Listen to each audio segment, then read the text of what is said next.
Hello everyone. कल हमने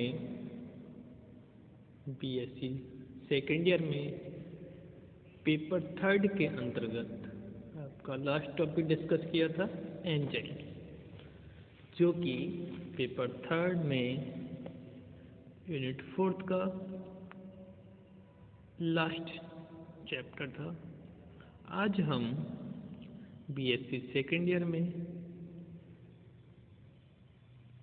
zoology का पेपर सेकंड स्टार्ट करने जा रहे हैं।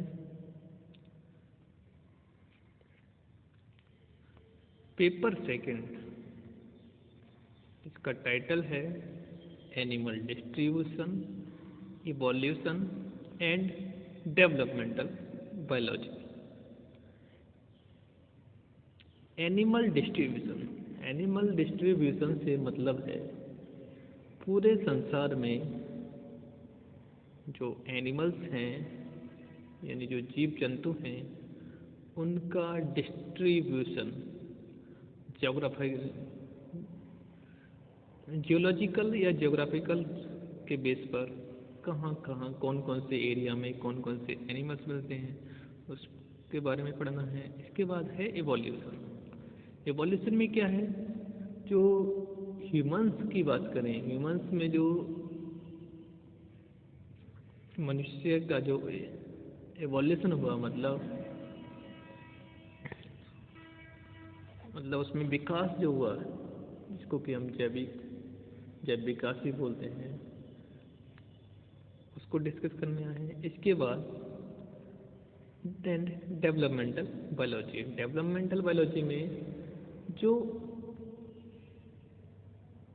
एम्ब्रियोनिक स्टेजेज होती है, एम्ब्रियो के अंदर जो स्टेज होती हैं, उनको डिस्कस करना है। तो हम बात करते हैं आपका यूनिट फर्स्ट में आपको क्या क्या पढ़ना है। यूनिट फर्स्ट में रखा गया है आपका एनिमल डिस्ट्रीब्यूशन। एनिमल डिस्ट्रीब्यूशन में आपको geological and geographical distribution with their characteristics, fauna and fossils. मतलब इसमें जो आपको स्टडी करना है जियोलॉजिकल तथा ज्योग्राफिकल के बेस पर जो एनिमल्स हैं उनका डिस्ट्रीब्यूशन, मतलब कौन कौन से एरिया में कौन कौन से एनिमल मिलते हैं। जो एनिमल्स मिलते हैं वो कहाँ मिलते हैं, फौना में मिलते हैं। आपने सुना होगा फौना एंड फॉसिल, फ्लोरा। तो फौना के क्या क्या करेक्टर्स होते हैं। एक फौना है, फौना का मतलब हम मान लेते हैं एक जू टाइप का, जैसे जू होता है ऐसे ही एक आपका जो वन वाला एरिया होता है, फॉरेस्ट वाला एरिया होता है, उसको बोलते हैं फौना। फौना में सिर्फ एनिमल को काउंट किया जाता है। फ्लोरा में जो कि प्लांट्स होते हैं उनको काउंट किया जाता है। तो इसलिए जो आपके फॉरेस्ट होते हैं उनको मिलाकर बोल देते हैं फ्लोरा तथा फौना। फौना तथा फ्लोरा। फौना में किसको इंक्लूड करेंगे, एनिमल्स को, और फ्लोरा में प्लांट्स। तो यहाँ आपको जो पढ़ना है वो पढ़ना है फौना। उसके बाद है फॉसिल्स। फॉसिल्स क्या होते हैं, फॉसिल्स जो होते हैं जीवाश्म होते हैं। तो जीवाश्म के जो बेस पर जो हमारा पूरे संसार में जो खोज हो रही है, रिसर्च हो रही है, जो खुदाई के दौरान जो एनिमल्स दबे हुए मिलते हैं या उनके कंकास मिलते हैं, उसके बेस पर उनका जियोग्राफिकल तथा जियोलॉजिकल डिस्ट्रीब्यूशन के बेस पर उसको क्लासिफाई करना है, उसके बारे में जानना है। उसके बाद हम बात करते हैं यूनिट सेकंड में आपका रखा गया है origin of life and evolution. अगर ओरिजिन ऑफ लाइफ की बात करें तो इसमें जो आपको डिस्कस करना है concept of species, classical and modern concept. मतलब जो जीव की उत्पत्ति हुई वो किस तरीके से हुई उसको डिस्कस करना है। इसके बाद कुछ थ्योरी दी गई या कुछ कॉन्सेप्ट दिए गए, जिसमें कि एक था क्लासिकल एंड दूसरा था मॉडर्न कॉन्सेप्ट, तो उसको डिस्कस करना है। उसके बाद इसी में ही आपका है इवोल्यूशन। इवोल्यूशन में आपको क्या डिस्कस करना है? एविडेंसेस, जैसे कि including physiological and serological. Physiological and serological जो एविडेंसेस हैं उनके बेस पर हम किसकी स्टडी करेंगे? इवोल्यूशन की। इसमें हम क्या डिस्कस करेंगे? थ्योरीज ऑफ इवोल्यूशन, मतलब इवोल्यूशन के समझाने के लिए कुछ थ्योरीज दी गई, उनको हम डिस्कस करेंगे। इसमें कौन कौन सी थ्योरी हैं? जैसे including neo Lamarckism, Darwin, Wallace theory of natural selection, neo Darwin, modern synthetic theory. उसके बाद है evolution of man and mutation. तो यहाँ बात करते हैं न्यू लैमार्किज्म। जो न्यू लैमार्कवाद था, जिसको कि हम नव लैमार्कवाद बोलते हैं, नव डार्विनवाद, नव लैमार्कवाद। तो लैमार्क ने इवोल्यूशन के कॉन्सेप्ट के संबंध में क्या क्या बातें रखी, इसको हम डिस्कस करेंगे। उसके बाद हम Darwin and Wallace theory, Darwin तथा बेलिस ने मिलकर एक थ्योरी दी थी, उसको डिस्कस करेंगे, जो कि किसके प्रति थी? नेचुरल सिलेक्शन के प्रति। नेचुरल सिलेक्शन में क्या था? जो एनिमल्स नेचर के अकॉर्डिंग अपने आप को उन्होंने एडप्ट कर लिया वो तो जिंदा रह गए, और जो उन्होंने नहीं एडप्ट किया वो क्या हुआ? एक्सटिंक्ट हो गए, यानी विलुप्त हो गए। इसका हम नेचुरल सिलेक्शन की बात करें तो एक आपको कॉमन मिलता है एग्जाम्पल, डायनासोर्स। डायनासोर्स कितने बॉडी के बड़े थे?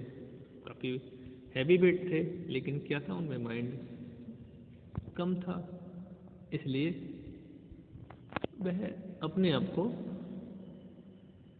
एनवायरमेंट या नेचर के अकॉर्डिंग नहीं एवोल्यूट कर पाए, इसलिए वो समाप्त हो गए। उसके बाद हम बात करेंगे न्यू डार्विन। न्यू डार्विन बात की क्या क्या मत हैं, क्या क्या थ्योरी है उसको। उसके बाद मॉडर्न सिंथेटिक थ्योरी। उसके बाद है आपका इवोल्यूशन ऑफ मैन। मैन का उदय कैसे हुआ, कैसे मैन का उदय हुआ, उसको डिस्कस करेंगे। उसके बाद है म्यूटेशन। म्यूटेशन में हम जीन्स के द्वारा किस तरीके से जीन में चेंजेस करके नए म्यूटेंट जीन का निर्माण करते हैं, उसको डिस्कस करेंगे। अब बात करते हैं आपका unit third. Unit third and fourth को डेवलपमेंटल बायोलॉजी में रखा गया है।